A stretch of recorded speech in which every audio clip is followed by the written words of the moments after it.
بسم اللہ الرحمن الرحیم۔ نواب دواخانہ رجسٹر سے میں ہوں حکیم قاری محمد نواب نوری۔ آج ہم بات کریں گے پروٹین کے بارے میں۔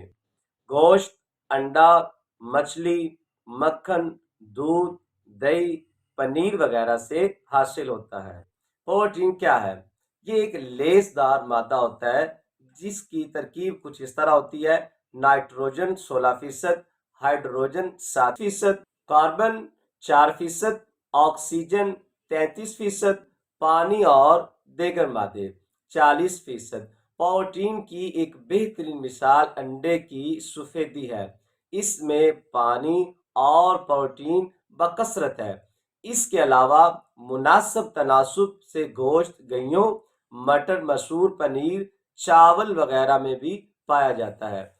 نباتاتی پروٹین یہ گیہوں کے آٹے، چاول اور دالوں سے حاصل کیا جاتا ہے۔ حیوانی پروٹین نباتاتی پروٹین کے مقابلے میں بہت بہتر ہے۔ دعا میں یاد رکھیے گا۔ اللہ حافظ۔